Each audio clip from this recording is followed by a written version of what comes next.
O Corinthians perdeu, né? Perdeu e bem na estreia do técnico Cuca, o elenco feminino, e em meio a protestos. Entre esses protestos, do elenco feminino do Corinthians, contra a chegada do técnico para o comando do time masculino. Juliane Amaoka tem os detalhes.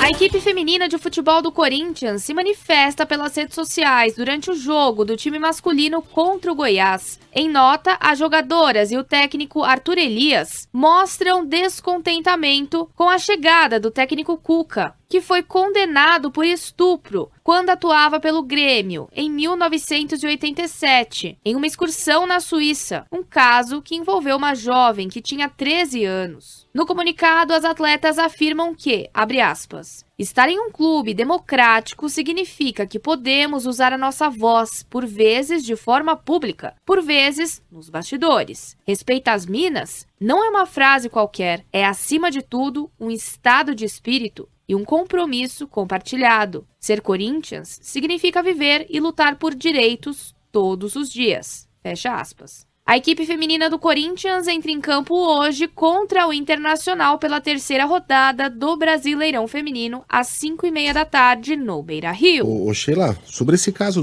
do Cuca aí, eu não acho que dessa vez a gente está diante de um caso de julgamento sumário pela internet, não. Porque é uma questão que nunca ficou bem resolvida, é uma questão que o Cuca nega e tenta tirar o peso por ter acontecido há muito tempo atrás, sendo que o esperma dele foi encontrado no corpo daquela garota, né? A gente está falando aqui de uma prova forense, e sendo que o Cuca usa argumentos que, na minha opinião, são muito covardes, como aquele que diz que eu fui criado entre mulheres, eu tenho irmã, eu tenho filhas, como se isso desse à pessoa um selo de bondade, de qualidade, de homem respeitador de mulheres, sendo que muitos dos grandes agressores são pessoas que vivem entre mulheres e agridem essas mulheres. Então o fato de você ter sido criado entre mulheres não quer dizer nada. Nada. Isso não vale como argumento para coisa alguma. E ele negar o caso e tentar tirar a importância do caso, sendo que a perícia, né, que foi feita naquela época, descobriu que ele participou daquele estupro grupal, não condiz com alguém que está assumindo um clube que tem um papel tão importante, né, no desenvolvimento do futebol feminino e em campanhas de respeito à mulher. Exatamente, Miguel. Isso pega muito para mim. Na semana passada eu falei um pouco sobre esse sentimento de torcedora. A gente ouviu aí o que a Tamires escreveu, né, falando que esse é um estado de espírito, né, muito mais do que uma campanha, o respeito às minas.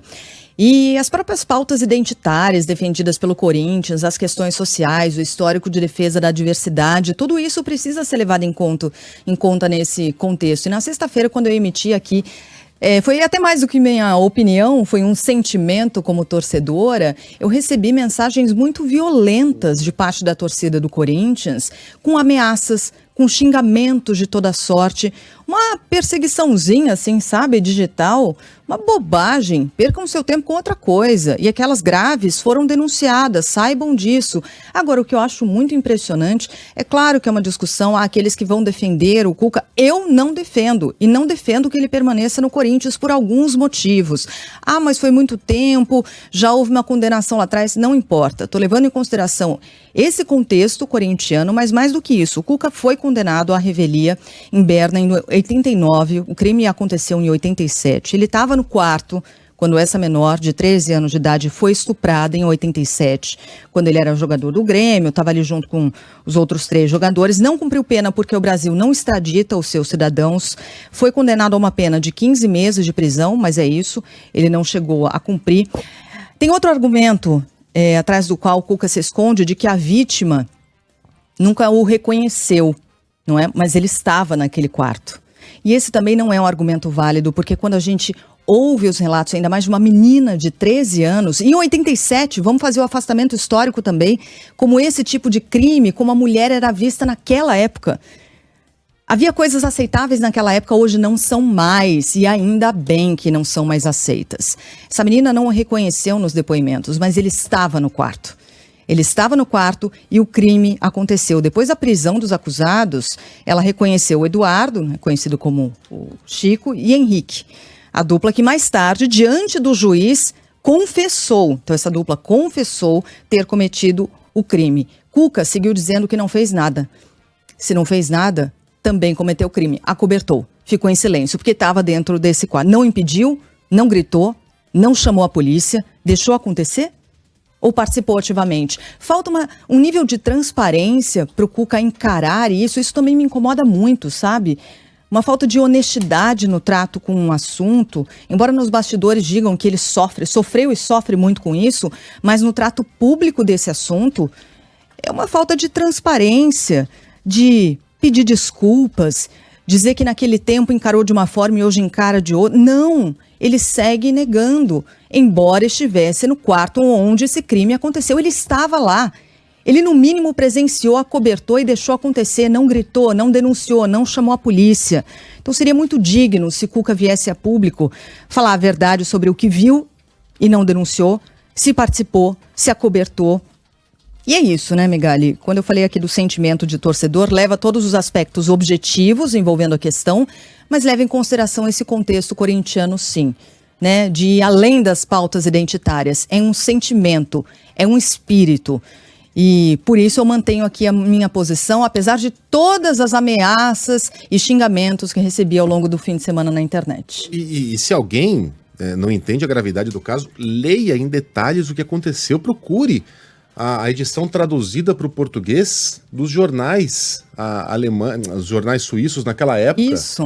Né? Leiam o relato monstruoso do que aconteceu. Uma menina de 13 anos acompanhada de 2 amigos. Estavam lá se divertindo, queriam uma camisa de presente dos jogadores do Grêmio. Foram levados por marmanjos para o quarto, os 2 meninos tocados para fora, trancados para fora.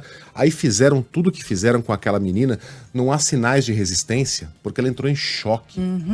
E assim foi devolvida, em choque, violentada por vários homens, aos seus 2 amigos que batiam desesperados na porta. Tudo isso com uma menina de 13 anos.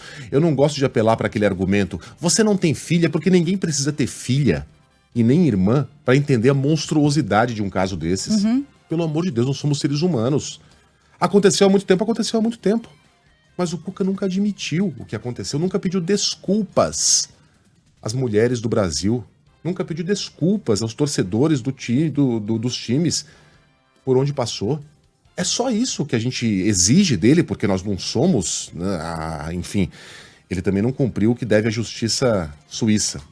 Mas não deve nada, né? Por questões técnicas, à justiça brasileira. O que a gente está pedindo aqui é um reconhecimento de culpa e um pedido de desculpas. Eu era uma outra pessoa, hoje não sou mais essa pessoa. Mas o Cuca se recusa a fazê-lo ignorando que ele cometeu crime.